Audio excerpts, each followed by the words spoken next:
all participants of the new normality, and this conference itself is a step forward that bears witness to the digital age. And it's my great obligation and honor to be moderator of this section, in which, in addition to dear colleagues from the academic community, some prominent scientists and public figures also participate. I am thinking here of Mr. Vujicic, our central bank governor, and Ms. Maletic, a member of the European Court of Auditors, and until recently a member of the EU Parliament. Ivana, dobrodošla, drago mi je da si s nama. Thank you for participating. In this section, we have 6 papers and research results, and they will be presented, I think, all of them. We have 1.5 hours at our disposal, and I believe that we will make optimal use of them. There are the following presentations. The first is a paper named The Relationship Between Fiscal Policy and Economic Growth in the Central European countries, and authors are Ms. Sabina Hodzic, Amer Demirovic, and Emira Bečić. Then Ms. Maletic and Teja Jablončić will present the paper Recovery in EU After COVID-19 Crisis, Time for New Fiscal Policy Measures. The third is Mr. Vujicic and Sanja Gongeta, Minimum Requirement for Own Funds and Eligible Liabilities, Policy and Regulations. And then Ms. Choli with the paper Fiscal Decentralization in EU member countries. And then 2 papers in which I am co-author. First is Development Potential of EU Financial Instruments in Procurement of Public Investment Projects, and Accounting Model for Monitoring Capital Projects Financed through the Blending Public-Private Partnership with EU funds in Croatia. So 6 papers, and please, I invite Ms. Hodzic to present the first paper. I suppose we have 10 minutes. 10 minutes is enough for a short presentation. So after that, we can ask if we have some questions or comments. So, Ms. Hodzic. Okay, thank you very much for the introduction. So dear ladies and gentlemen, first of all, I want to thank the organizers for organizing this virtual conference due to the COVID-19 situation. I hope that the next year we will have a chance to meet each other and to discuss our papers in live, in more dynamic atmosphere. The topic of this paper is the relationship between the fiscal policy and economic growth in Central and Eastern European countries, which I wrote together with my co-authors, Professor Demirovic from Sarajevo School of Science and Technology, and also the statistical consultant at GOPA Consultants, Emira Bečić. This presentation consists of several main topics. So after the brief introduction, I will tell you something and short about the literature reviewed, so the main and most important studies regarding the fiscal policy and economic growth. I will also present you the data and methodology that we used in our paper, the results that we found, and on the end, of course, conclusion and recommendation for further research. Due to the recent severe financial crisis and also we are all witnesses of COVID-19 situation, it is fundamentally important to understand how fiscal policy can be utilized to stimulate economic growth. In that sense, the relationship and effects between fiscal policy and economic growth have been important theoretical and empirical research topic. So we were asking ourselves, can a change in the share of government expenditure in input or the structure of expenditure and revenue improve economic growth, stimulate employment, and affect other macroeconomic variables? We all know that governments typically use fiscal policy to promote strong and sustainable growth and also to reduce poverty. This can be done by changing the level and types of taxes and also the extent and composition of spending. In the scientific literature, some authors like Solo use the neoclassical models in which they imply that the economic effects of changes in government spending will be neutralized by the effects of consequent changes in private spending. On the other hand, the endogenous growth models used by Barrow imply that changes in the level and composition of taxation and government expenditure can also affect economic growth. The existing empirical literature mainly examines the impact of fiscal policy upon the economic variables of developed countries. So the aim and the contribute of these papers is to the literature by examining the relationship between fiscal policy, economic growth in Central and Eastern European countries. In recent studies on the relationship between government consumption and economic growth, there are very different results. So we can say that there is no consensus between researchers and also authors whether or not is there a unique definition between the relationship of fiscal policy, economic growth. So we found that some studies provided that positive and significant results, other negative, or there is no significant relationship between these two variables. For example, Kneller and other authors find they examined the relationship between fiscal policy and economic growth in 22 OECD countries over a period of 25 years. They found that distortionary taxation, unlike non-distortionary taxation, reduces economic growth. On the other hand, they report that increase in productive government expenditure is positively associated with economic growth. Authors like Edame and Adeyumo show a positive effect of tax revenues on economic growth, while Rossio uncovers a positive relationship between the level of taxation and economic growth. On the other hand, Landau, Cormendi, Maguire, and Grier and Tulloch report a negative correlation between government fiscal activity and output growth rates, while researchers like Conte and Durant, Lindauer, and Valenchik found that there is no significant relation between government consumption and economic growth.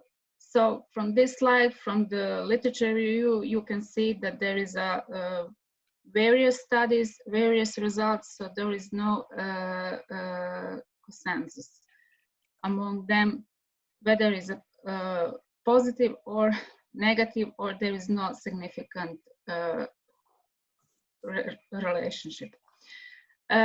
We all know that taxation influences economic growth mainly through its impact on variables such as capital accumulation and investment or human capital. And based on the literature review, our assumptions are that there is a positive relationship between the level of taxation and economic growth. Also that there is a negative relationship between the final government consumption and economic growth, and also that there is no relationship between government consumption and economic growth. The data that we used in our paper, we examined the data from the Central Eastern European countries, covering the period from 2000 to 2018. The countries that are taken into consideration were Albania, Bosnia and Herzegovina, Bulgaria, Croatia, Czech Republic, Estonia, Hungary, Kazakhstan, Kosovo, Latvia, Lithuania, Macedonia, Montenegro, Poland, Romania, Russia, Serbia, Slovakia, Slovenia, Turkey, and Ukraine. The data was obtained from the Handbook of Statistics 2019 of the Vienna Institute for International Economic Studies. The total number of country year observation is 321, and the panel, the data set is balanced, as some country year observations are not available for the entire sample period. From the table 1, you can see the descriptive statistics of this panel series. So the GDP growth rate is utilized as dependent variable, while the explanatory variables are the growth rate of total tax receipts of general government, growth rate of government final consumption expenditure, and growth rate of total population. The variables like growth rates of gross fixed capital formation, total employment, and consumer prices are used as control variables. Since the data set is two-dimensional, the panel regression models with different fixed effects are used as analytical tool. The GDP growth rate is regressed on the real growth rate in gross total government tax receipts, government final consumption expenditure, total employment population, fixed capital formation, and consumer prices. And the results of our research is presented in the table 2, which shows the relationship between the GDP growth rate and the explained variables. The explanatory power, as measured by the adjusted R-squared, indicated that the two-way effects, which is shown in equation 4, is the best. And the formal test, which is depicted in the table 3, confirmed that the cross-sectional factors are less important for the period effects. However, both the F-test and chi-square test indicate that they are not redundant. Similarly, both tests strongly confirm the importance of the period effects, and therefore the two-way effects model or the period effects model should be used. This is similar like in the research of Zimchik, where the corrections dB as in standard errors of the coefficients, but leaves the coefficients inflated. In the following the results indicate that the general government tax receipts are positively and significantly related to the GDP growth rate. The magnitude of the coefficient implies that 1% growth in the general government tax receipt increases GDP by 0.12%. On the other hand, the relationship between the lagged general government tax receipts and the GDP growth rate is negative. And also there is no relationship between final government consumption, and also GDP growth rate. So this implies that growth in taxation to finance productive expenditure boosts economic growth. This is also in line with the studies of Conte and Darant and Lindauer and Valentic, that the results imply no direct relationship between government final consumption and economic growth. So for the conclusion, I would like to say that we identified a positive relation between taxation and economic growth, which was one of our assumptions. Also, we found that changes in variables like capital formation, human capital have a positive effect on economic growth. This is also similar with the research of Deska Škrbić, in which he found that fiscal policy has a significant impact on economic development in Croatia. As I already said, a 1% increase in general government tax receipts boosts economic growth by 0.12%. And for further research, or recommendation for further research would be to take into the consideration the longer time period, also to extend the sample of the countries, and also maybe to use some other variables, other data sets, which is sometimes very hard to find according to publicly available data or some other statistical handbook or similar data set. So thank you for your attention. Any questions, comments? So please feel free to ask. Thank you. Thank you for nice presentations. Here are contacts. Have you some questions or comments?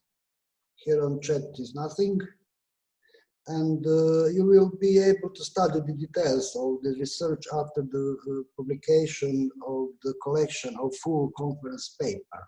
So I suggest that we can go with the next presentations. Maybe some question? No? Okay. So I am invited Ms. Ivana Maletic and Teja Japunčić to present their research results about recovery in EU after COVID-19 crisis, time for new fiscal policy measures. Are you in Luxembourg or here in Croatia? We are in Croatia at the moment, yeah. I'm in Luxembourg and Teja is in Croatia. And finally, I have my microphone working. So good day, everybody. I'm very happy to be able to join you to this online conference in these COVID times. And the title of our presentation is also connected with the COVID-19 crisis. So Teja will, at the beginning, present the consequences on European economy and fiscal policies after the first crisis in 2008-2010, and then of course the impact of the new crisis, and then I will continue with the new fiscal policy measures, actually first firefighting measures and then new fiscal policy measures which are needed for strong and quick recovery for the whole European Union. So thank you very much for giving us opportunity to present this paper, and we are looking forward to submit the full paper in August. Teja, please, you can start. Thank you. Nice to see you. So See you, Davor. So hello everyone, also on my behalf. I'm also happy to have this opportunity to present at this conference, and also thanks to the organizers for organizing such an event in these challenging times. So as Mrs. Maletic already said, we will present in brief our paper on the recovery in EU after COVID-19 crisis, and we will focus on new fiscal policy measures. So to start with, as Mrs. Maletic already said, we will first reflect a bit on the last financial and sovereign debt crisis of 2008-2010. So basically, since the last crisis, the EU has undergone a considerable economic and fiscal policy reform. As in the last crisis, the member states reached high excessive deficits and high public debts. The EU started focusing on fiscal sustainability. So in response to those issues, the Commission basically introduced the austerity policies, which basically means encompassing cuts in spending and tax increases. And following that logic, up until 2014, member states really did cut their government spending, which unfortunately led to a fall in investment, increase in unemployment, especially of young people. It also resulted in salary cuts, in brain drain, as well as worsening of social services in general. Along these changes, the Stability and Growth Pact has been reformed. As you can see on the slide, these are the three main pillars of the change. So we have the six-pack, the TSCG, and the two-pack. The main changes which were introduced by the six-pack were basically the macroeconomic imbalance procedure, some changes in voting rules on imposition of sanctions. Basically, they eased the procedure which is followed to impose such sanctions when needed. And also the six-pack incorporated debt levels in the EDP on a larger scale than it was before. As for the TSCG and the two-pack, they pushed for centralization of fiscal coordination, and they, for example, prescribed the establishment of independent fiscal bodies at the national level and use of macroeconomic forecasts produced or endorsed by independent bodies. However, all these changes, they didn't affect the centrality of the 3% threshold, which was main in the ADP also before, and basically the EDP procedure remained largely intact. On the following slide, you can see an overview of the excessive deficit procedures which were launched so far. So here in these orange boxes, these years represent the years when member states joined the EDP, while the years in the brackets are basically years when they left the procedure. So what is obvious from this graphic is that the new fiscal policy surveillance system has largely really did contribute to the consolidation of public finances in the EU. In most of the countries, they met their medium-term objectives, and the number of countries under the procedure decreased from 24 in 2011 to only 1 today. As already mentioned, in the period of austerity, which lasted until, let's say, 2014, 2015, some member states really did achieve economic growth, for example, Latvia, and some member states really did make significant progress in recovering the confidence of markets and investors, such as Portugal and Ireland. However, as I already stated, the unemployment at the same time remained high, the salaries remained poor, brain drain was still active, and public investment remained at their very low levels. In order to address this reality, the EU policy from 2014 shifted from austerity to structural reforms, to reforms in a way to support the single market and also investments. All this, in general, contributed to the increase of social protection in the EU. While deficits have mainly been reduced thanks to improving macroeconomic conditions, highly indebted member states started to implement these reforms. These entailed reforms in labor and product markets, reforms for boosting investments. And thanks to this, a number of member states in the procedure decreased from 11 in 2015 to, as I said, only 1 today. For example, in this period, Greece, Ireland, and Portugal, they implemented the reforms in taxes, in pensions, in labor markets, product markets, services, and also in the financial sector. However, then at the end of last year, the COVID-19 pandemic outbroke. It came as a major economic shock. By end March this year, it has spread to all member states. Due to confinement measures, which were implemented in response, the EU is projected to reach some all-time lows by several parameters. I will go through each of these in the following slides. Please just pay attention, and it will be obvious from the slides that in the period of austerity policies, the EU couldn't reach a steady growth. The real recovery followed from 2014 and 15 with the implementation of, as I said, structural reforms, support for the single market, and growth in investments. So to start with, these are the changes which the real GDP went through from 2001 until today. For 2019, 20, and 21, I have introduced the projections from the last European Commission spring forecast.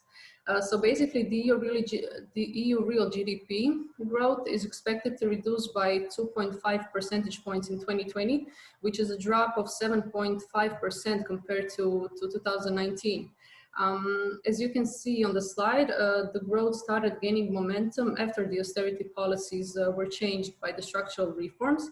And as you can see, the GDP is expected to surge to levels well below those before the last financial and sovereign debt crisis, but the surge will be temporary. In 2021, a record growth is expected. However, this can only be achieved by innovative fiscal policies and reforms for competitiveness and investment, about which Mrs. Maletic will talk in a later stage. To continue with the budget deficit, it is also very obvious that the EU government deficits on average started rising again, reversing the declining trend of the recent years. As you can see, again, there is a projection of a sharp decrease of the deficit in 2021, but it will take a bit more time to recover to the pre-crisis levels. As for the public debt, many member states suffered from high levels of public debt even before the crisis. However, the crisis additionally increased the levels, and is still a source of vulnerability in some member states, which actually enables them to achieve a macroeconomic stabilization in the long term. Furthermore, unemployment rates are to fall from their lowest points, which was achieved in 2019. The pandemic is expected to cause a deterioration in the labor market in general, and it will increase to 9% in 2020. This actually, I didn't change the slide, sorry. This actually ended this period, this 20-year period of steady fall in unemployment rate. And to conclude, when it comes to investments, the member states were already struggling with investments even before the COVID-19 crisis, as they failed to reach the investment level which they had before the financial and sovereign debt crisis. Investments are projected to blossom in 2020, as all of these parameters are, but again, this will depend on the implementation of innovative fiscal policies and reforms to support competitiveness in investments, which can only be the cure for the recovery in the following years. Now I would like to give the floor to Mrs. Maletic, and she will introduce you to these solutions and recovery reforms in more detail. Thank you very much, Dan. So I will not talk a lot about consequences because I already covered everything, and you were able to see that we will have the severe deterioration in the fiscal deficit and public debt. But on top of that, also increased disparities among member states, and this is a very, very important consequence which the European Union took into account, because one of the aims even set in the treaty of the European Union is to have equal development among member states and cohesion. And here, at this moment, we have really huge distortion of the single market and also of the development among the member states. So we can go to the slides related to the firefighting measures, because you tell about the consequences. So basically, when you look at this slide, you can see firefighting differences and many of them at the EU level. I will not enter into the details, of course we don't have time, but somebody who is interested will be able to read it in our paper. But basically we have a number of measures related to increased bank capacity to add to the real economy. This was like the most important at the very beginning, and then also a number of measures to help member states to alleviate pressures from the crisis, and also measures to protect the EU single market's cohesion and ensure a competitive level playing field.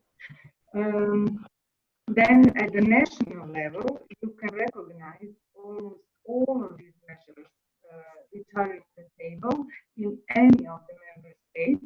Basically, this reaction was very quick and strong in each of the member states, and solutions at the national level coming also from the recommendations and changes in state aid regulation at the EU level. This is why we actually gave this kind of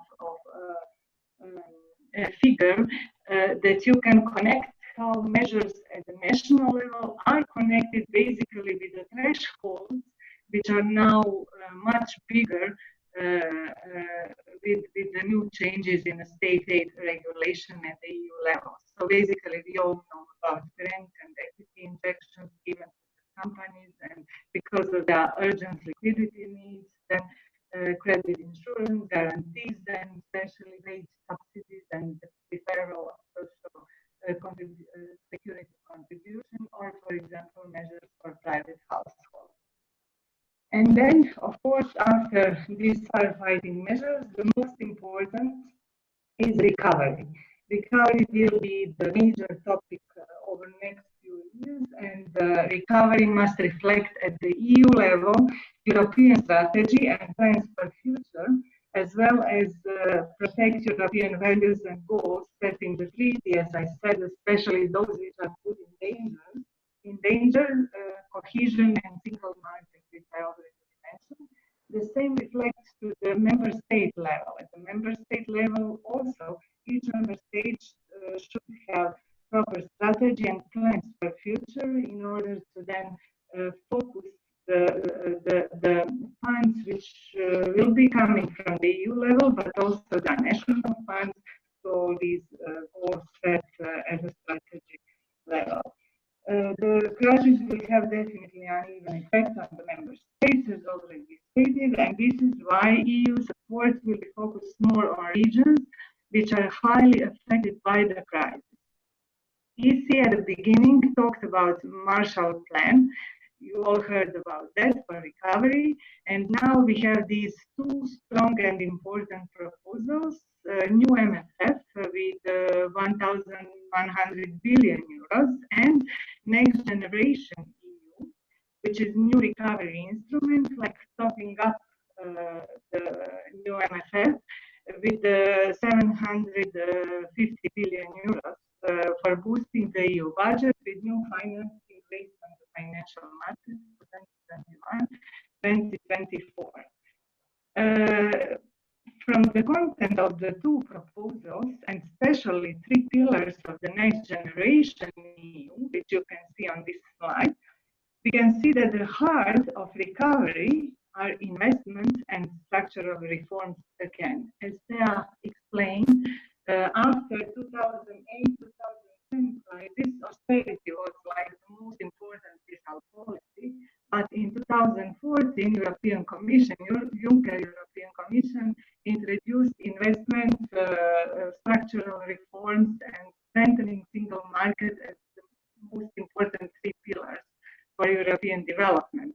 Now, after this crisis, European Commission sending very, very similar message. So we have to continue be the structural reforms. You can see here this is the first pillar in the European semester framework. They strongly support investment and reforms. This is very important. But regarding investment, so again, messages, structural reforms, investment, but regarding investment, they intend to focus investment a lot into the field of digital and green economy, green transformation, digital transformation. These are like major things, and also strengthening the single market and should support the less developed countries, which is of course for Croatia big plus. So basically now at the national level, then this should be reflected at the national level also. So basically, recovery will also have to focus a lot on structural reforms, smart fiscal consolidation, investments, and improvement of business climate. But one would ask, what is then new in this? And new is basically something what we put in our conclusions, and with this new I will conclude. So basically, the new is, if you can move it to the concluding slide. Mm-hmm. So the new fiscal policy, so everything is about it's about fiscal consolidation, which should be accompanied by innovative fiscal policies and reforms for competitiveness and investment. And then what is actually innovative in fiscal policies? Everybody should, but really in reality, focus on building human capacity. We need new knowledge, new way of thinking, new educational models. So, and because of that, it should be supported with a huge investment in education and knowledge for future.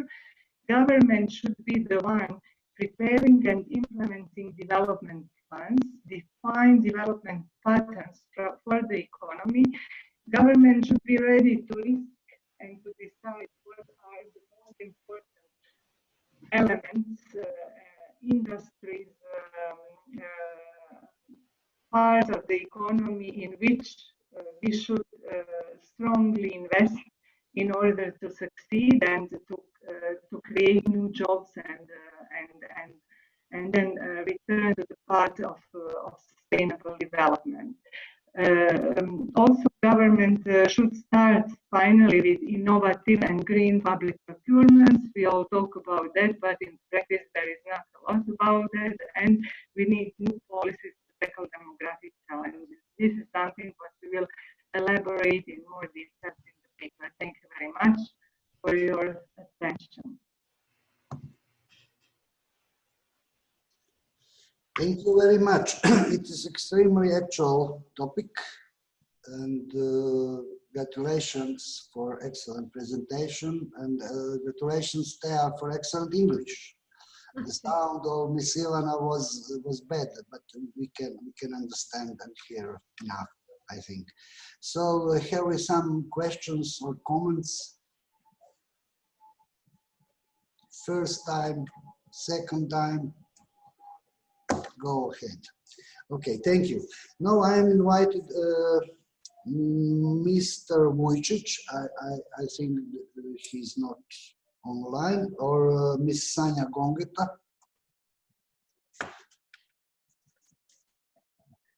They are not here, we go to the next presentation. Miss Marina Čolić from Zagreb County, Department of Finance, will present the research results of topic fiscal decentralization in EU member countries. Please.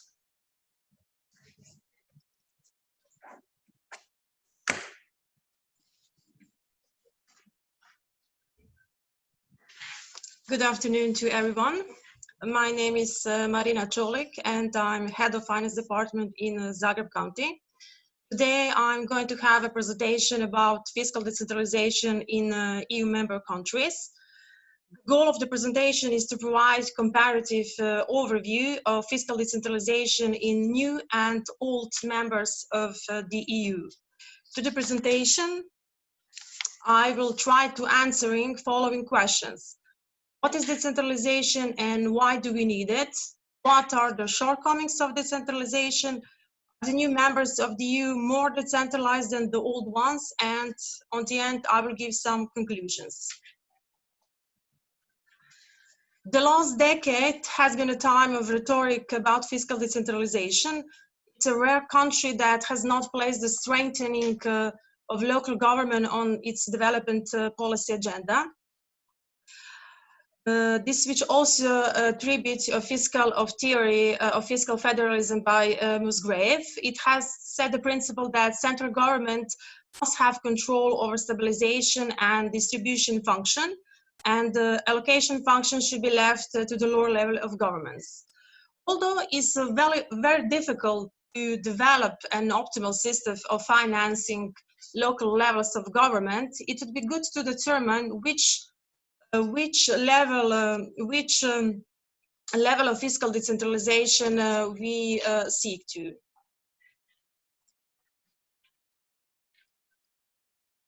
So what is decentralization and why do we need it?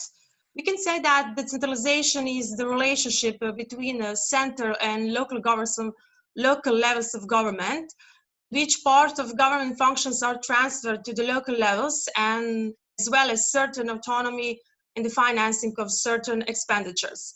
We can also say that decentralization is some kind of transfer of power and money from the central government to the lower level of governments. The place and the role of fiscal decentralization is manifested in the dualism between central government demands and demands of citizens' voters. So why is fiscal decentralization an inventable process? Because of increased awareness of population who is very much included in decision-making process on local issues, increased need for effective and efficient management, and increased need for rationalization. What are the shortcomings of decentralization?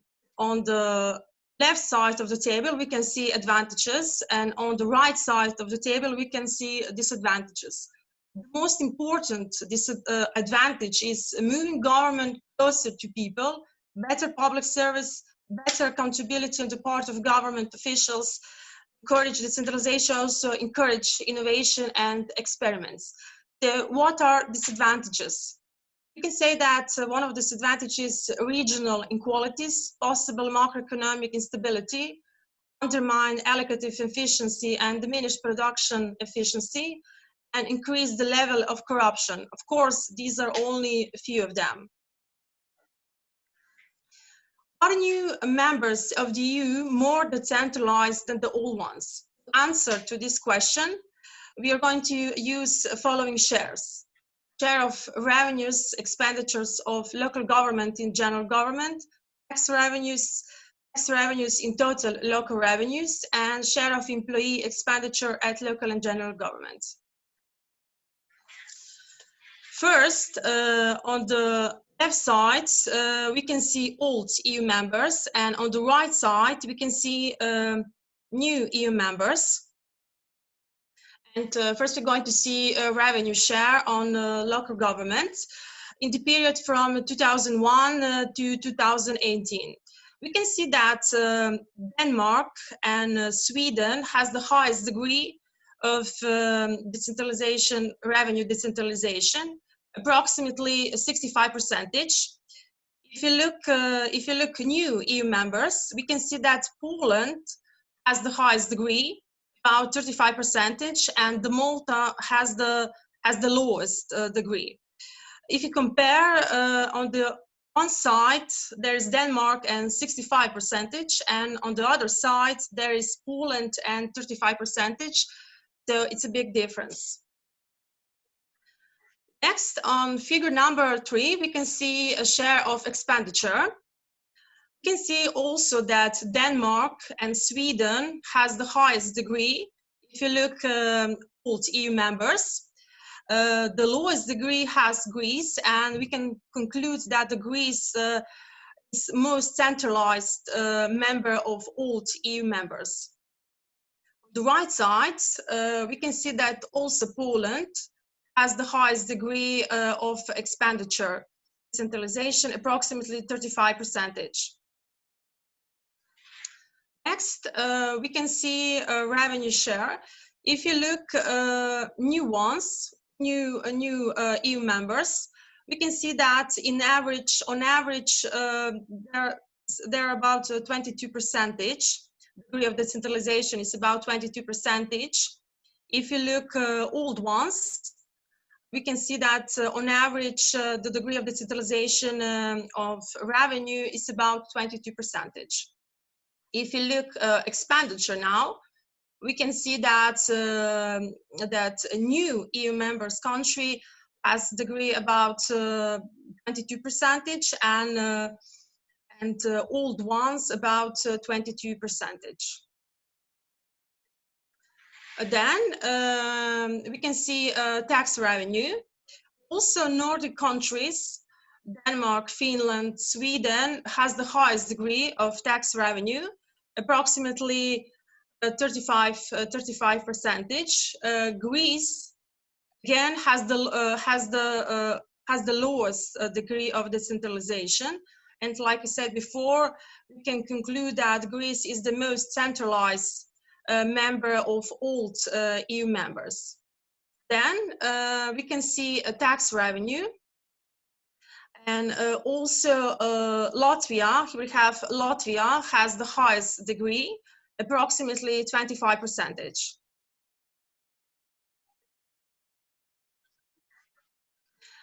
If you look tax revenue share in total local revenues, we can also see that Nordic country, Sweden, Denmark, Finland, has degree of tax revenues approximately 60%. And if we move to figure number 10, we can see that Latvia has the highest degree of new EU member countries. Then, if you look at share of employee expenditure, we can conclude also that Nordic country, Denmark, Finland, Sweden has the highest degree of share of employee, approximately 17%. And if you look new EU members, you can see that again Poland has the highest degree of decentralization, about 50%. So to conclude, I would say that definitely countries should determine which tasks should be left to the central government and which ones to the local governments. We could see that clear tendency to greater degree of decentralization, and the role of decentralization is to be more efficient use of social resources and decrease the legitimacy of local governments. Granting some form of local autonomy is better than separation as a policy direction. We could see that new EU member countries on average are less decentralized than the old ones. And I would finish my presentation by quoting Oz, who said, "Fiscal decentralization has much to offer, but it's a complicated enterprise." Thank you for your attention. If you have any questions, please feel free to ask me, or you can send me an email. Thank you. Thank you, Ms. Čović. Very interesting. Yes, we know that is very complex topic and extremely now in the front of elections for Parliament. This topic is very often in our media or public speak or our politicals. Congratulations for your nice presentations, and if you have almost or have maybe some question, I'm sure that is much question about this topic, but maybe it's not now the moment and the way how to do it. But here is contact, email. I suppose the colleague will contact you about it. Thank you. Thank you. Okay, thank you. Now we have last two presentations. First of them is the presentations or results of research about development potential of EU financial instruments in procurement of public investment projects. And the presenter will be Mr. Damir Juricic from University, our Center for Support to Smart and Sustainable Cities in Rijeka. Damir, go ahead. It's okay. Sorry, just for upload my. Take it easy, but very slowly. Yes. But why I can see my presentation on my desktop? I don't know.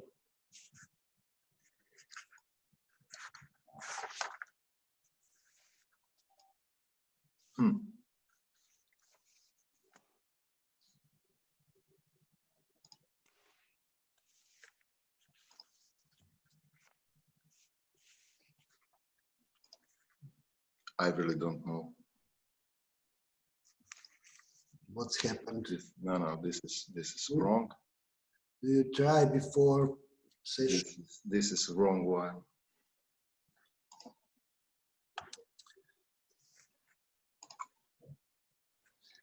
We can see your Bitcoin portal. Yes, but let me find. Okay.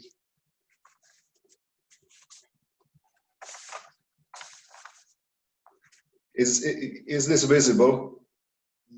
Not yet. Yeah, no. Do you see now my presentation? No, I think no.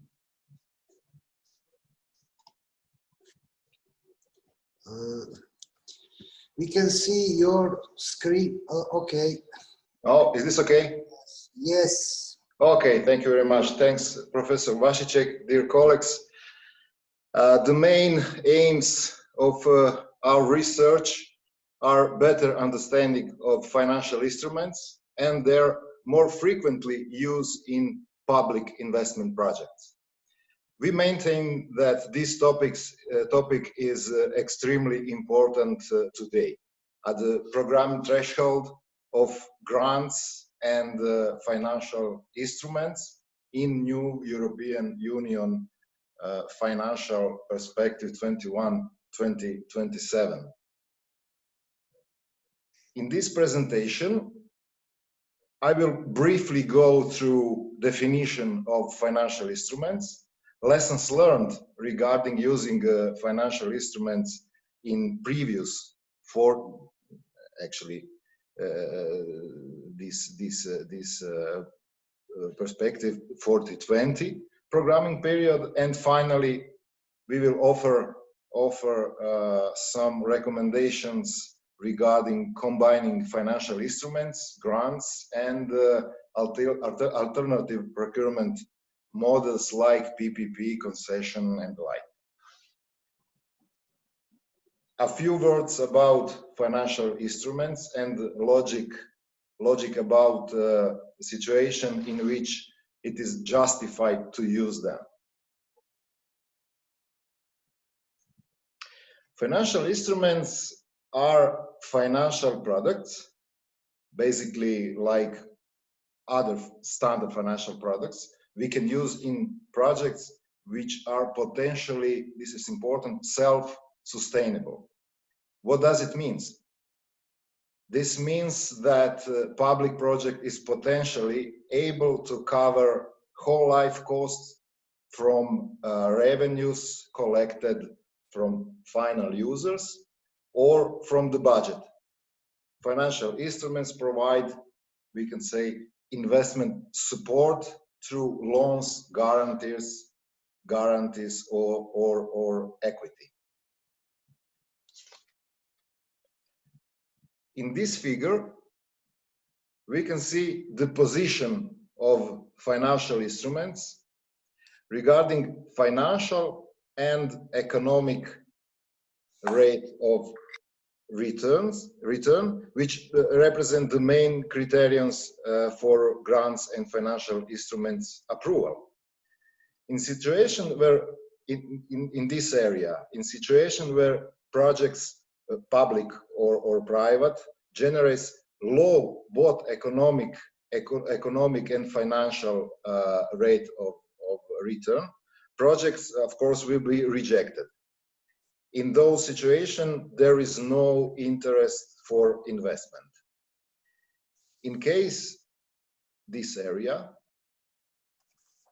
when financial rate of return is high, for example, greater than weighted average cost of capital, but economic rate is relatively low, there are no needs for grants or financial instruments. Projects are significantly self-sustainable. Private projects will be delivered, but public shouldn't, because there isn't appropriate social benefits. In this area, in situation we have high financial and economic rate of return, there is no needs for grants or financial instruments. Public and private projects will be delivered as self-sustainable projects. And we have this position in the graph. This is a situation where we have high economic but low financial rate of return. Projects are not self-sustainable and they need substantial grant, or project will be financed from the budget. What remains? Remains this area in this figure. This is a situation where projects are on the edge of self-sustainability, which they can achieve using financial products with lower prices, longer repayment period, or products which helps in better allocation of some specific project risk.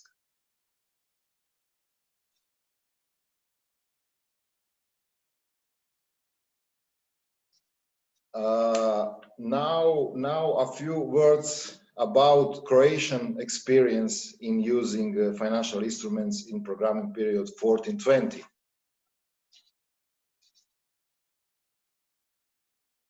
We have here two tables in these slides, where first contain data about using financial instruments in private sector, and second, this one, data from public sector. So there are 10 products for private sector in total value of 2.2 billion kuna, and two products, these two, for public sector in total value of 0.3 million kuna. So we have almost 7 times more financial instrument in private than public sector. What we can conclude from figures in these two tables. First, considering nature of private projects, they have higher capacity for usage of financial instruments. Second, private sector is more flexible for different type of financial instruments. For example, debt and guarantee type. Third, public sector use only that type of financial instruments.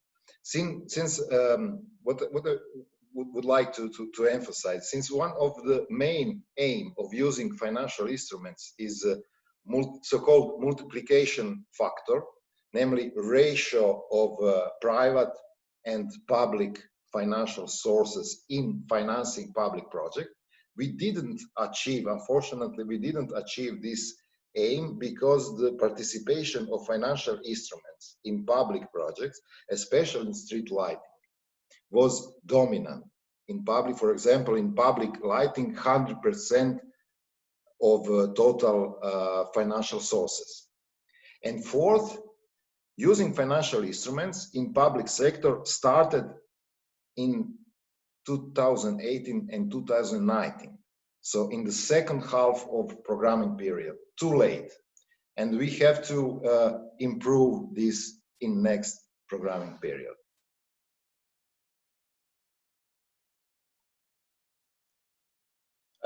What is our recommendation to managing authorities as well as all public clients for better using not only financial instruments, but financial instruments in this is very important.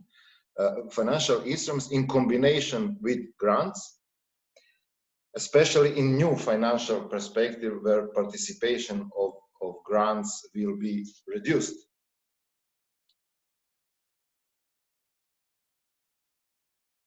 Actually, we shouldn't do nothing special but learn from other EU members who are more flexible in using alternative procurement models instead of only traditional. Main difference between traditional and alternative procurement models is level of risk allocation from public client, so this is the case in traditional, to private entrepreneur, what is the case in alternative procurement models. Allocating public project risk to private entity, public clients could benefit in better value for money, better ratio of quality and cost of public services, lesser whole life cost, and better condition of public buildings for future generation of users. A very important fact related to alternative procurement models is relatively reducing public debt, what means that project financial sources are not registered in public balance sheet, but in private.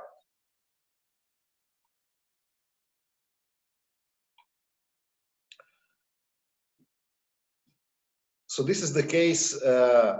We are using financial instruments in traditional procurement model.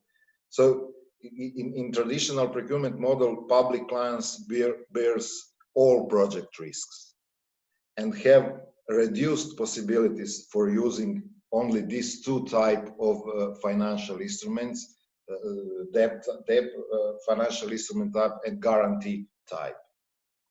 But using alternative procurement models, for example, public-private partnership, right to build, or concession, we can get more flexible platform for financing and delivering public project, as well as better project risk allocation. In alternative procurement model, we can introduce even equity type of financial instruments which are not possible in traditional procurement model.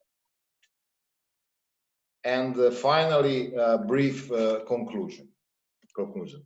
Application of alternative procurement models could increase value for money, reduce public cost, and reduce public debt. I think this is very important to keep in mind. There are more possibilities in different financial instruments when applied alternative procurement model.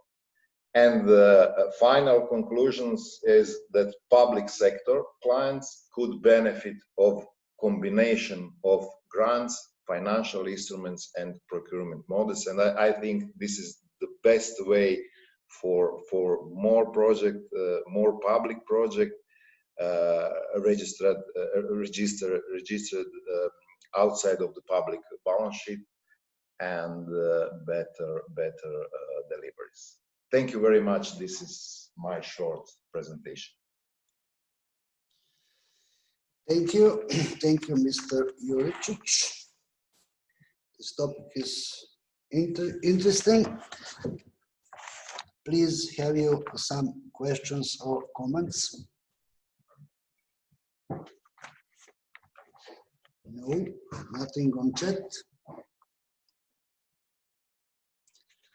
Okay, so I'm inviting myself with the last presentation. Now I will try share my screen. My presentation is boring, no figures, no tables, only text, because the topic is, as you can see in program, accounting area, and the topic is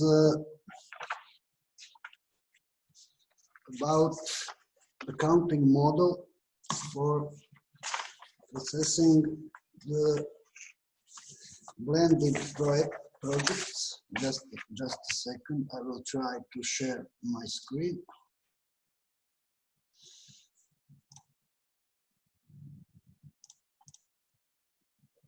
Can you see that? Yes, I hope.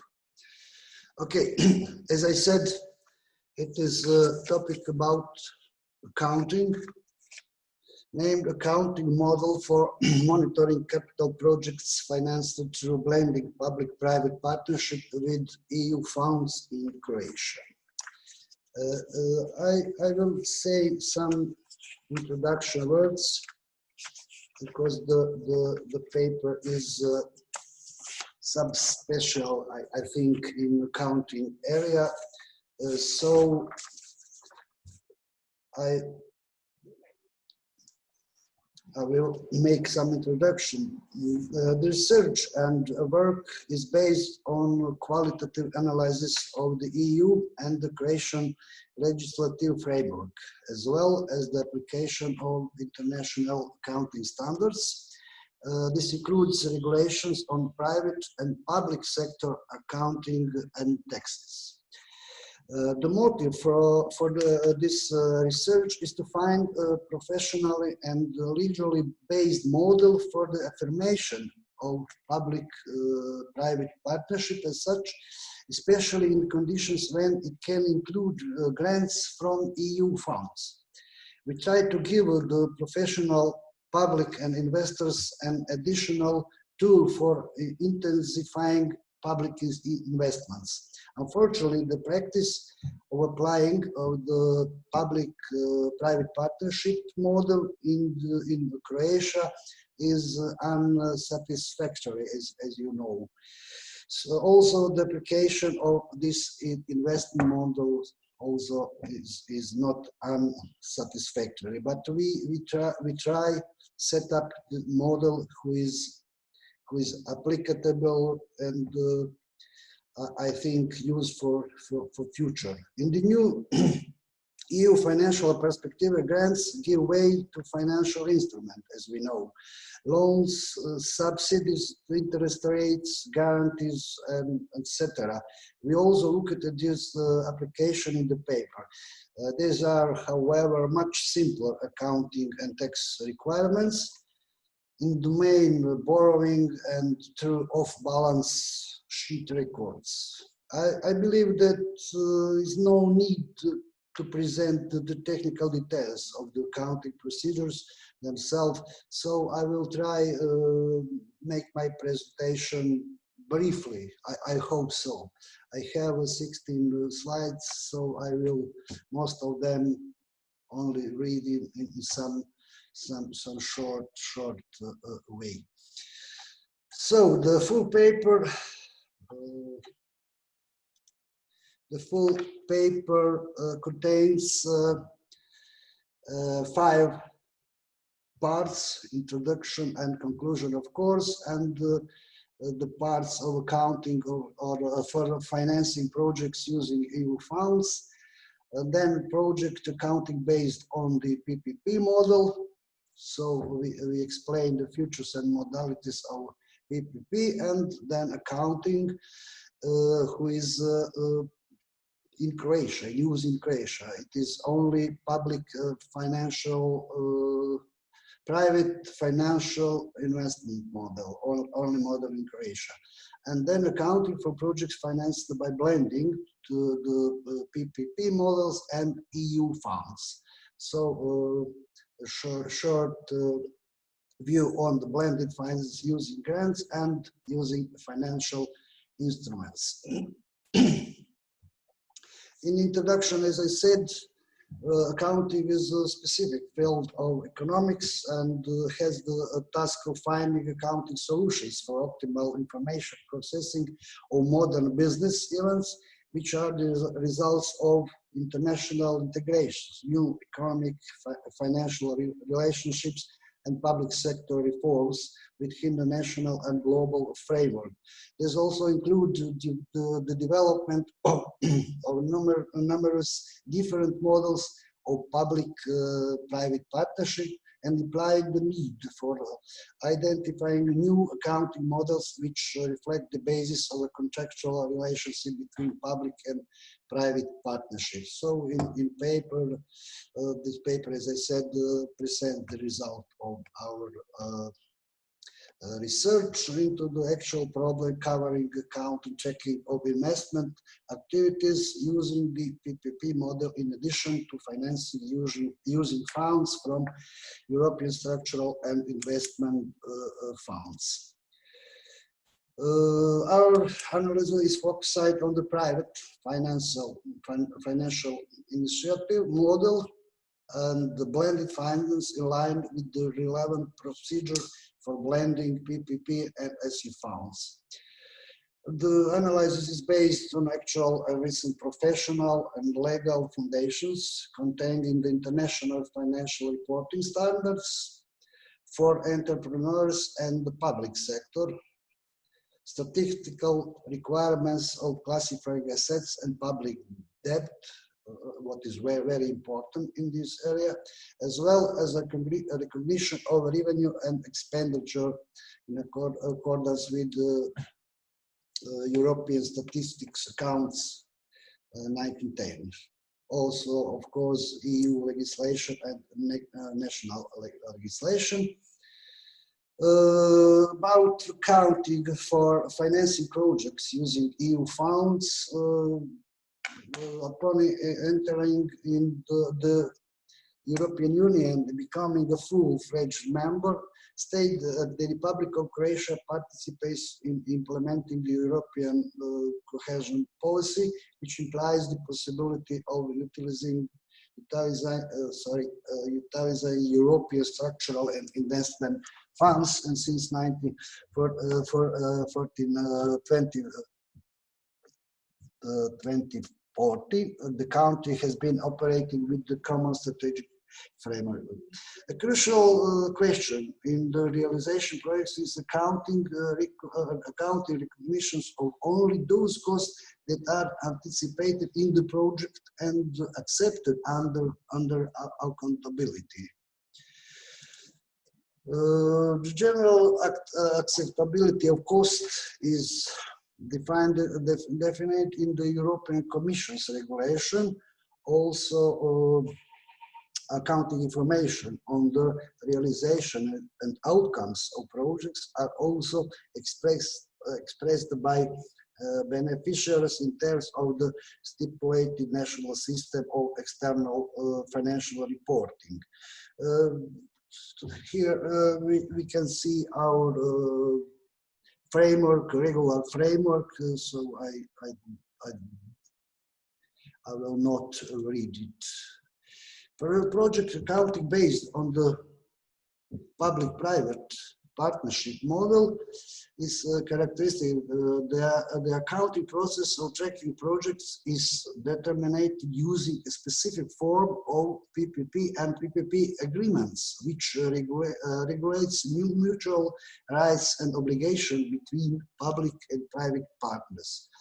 In a full paper represents the fundamentals of accounting for tracking PPP projects based on the modality of the private financial initiative, given that this is the only permitted modality in Croatia. And this model builds in these models, the private partner, it's important, the private partner builds and or manages the infrastructure for the public partner and charges the public partner a fee of remuneration for services provided. This type of model is applicable for so-called non-commercial projects. For example, hospitals, courts, prisons, etc. And the remuneration paid by the public partner covers the cost of construction and maintenance, cost of assuming risk, financial cost, and earnings for the private partner, of course. It is a motive for private partner to be part of these models. Long-term obligations stemming from the PPP agreement for the public partner in accordance with the Eurostat economic classification. And very important for public partners is that is not considered borrowing and it is not subject to strong legal restrictions of long-term indebtedness. It is very, very important for public partners who haven't own money or cannot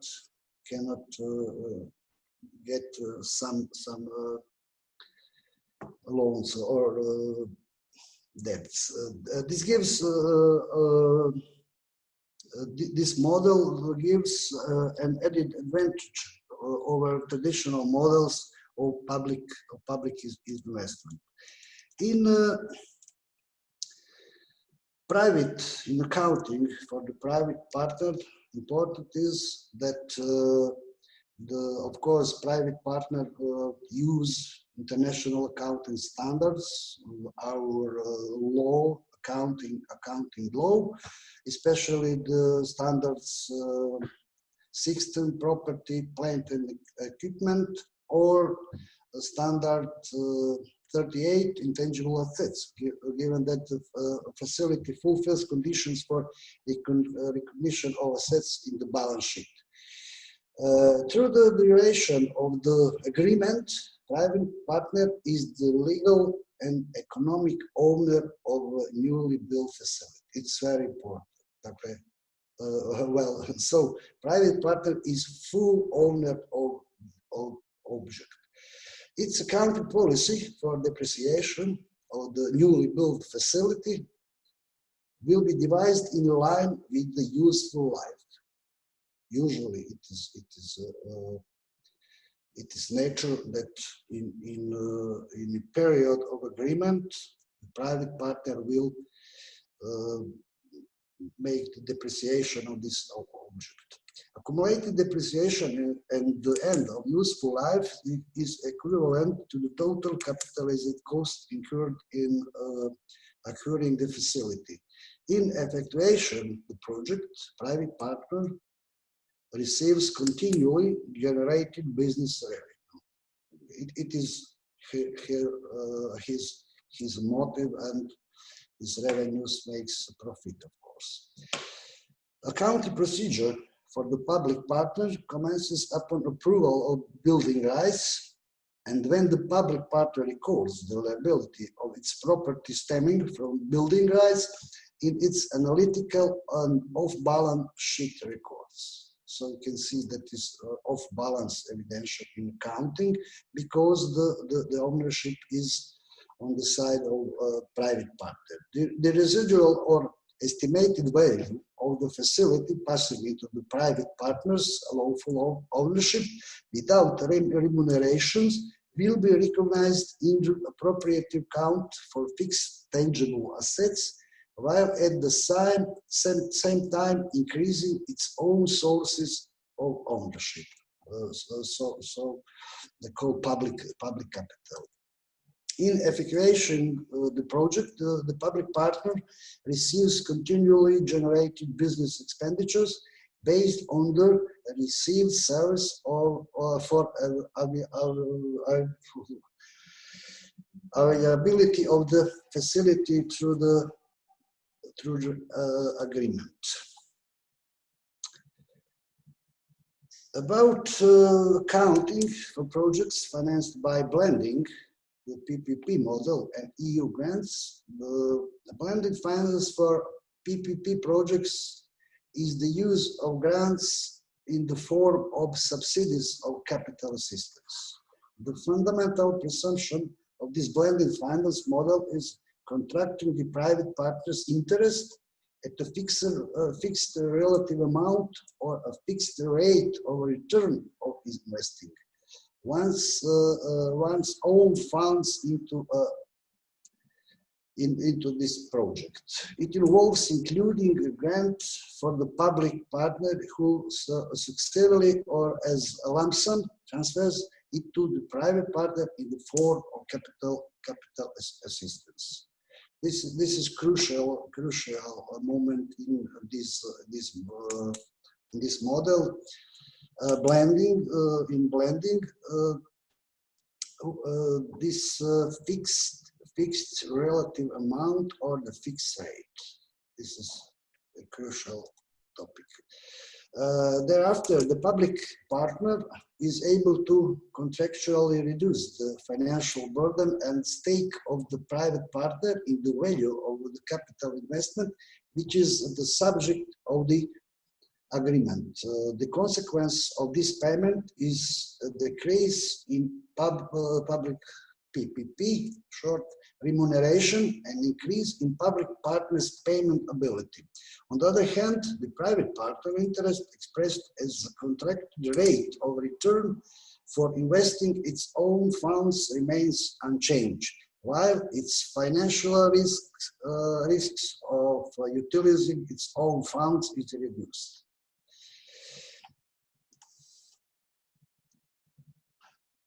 The private partner in this model will use accounting standard 20, accounting for government grants and disclosure of government assistance.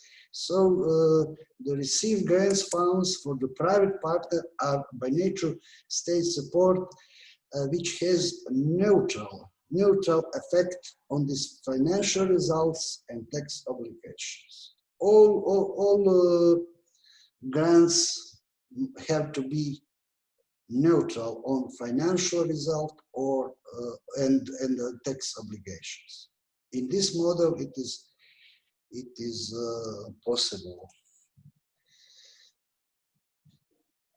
About financial instruments, very short. The utilization of funds from EU sources in a more recent financial strategy has meant that financial instruments are becoming more prevalent as a substitute for grants. In this context, a financial instrument represents a system by providers of instruments to public or private partner for which there exists the obligation to return the instruments. This includes loans or credits at favorable interest rates with a longer repayment period, as well as guarantees or assuredly instruments, equity or quasi-equity financial. Accounting model in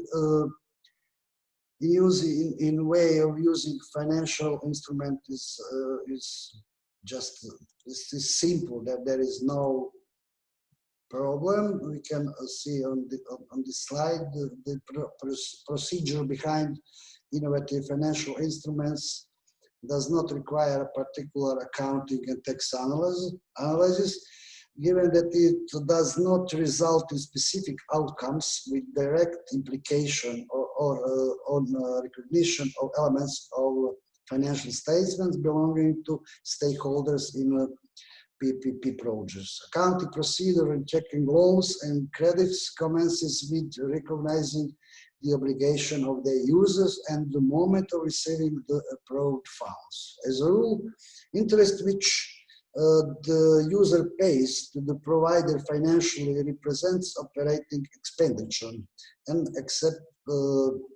exception is interest capitalized or included in the purchase price or a facility under conditions defined in the International Accounting Standard 23. Borrowing costs, guarantees, and surety instruments are recorded in the receivers of balance sheet records. And finally, long conclusion.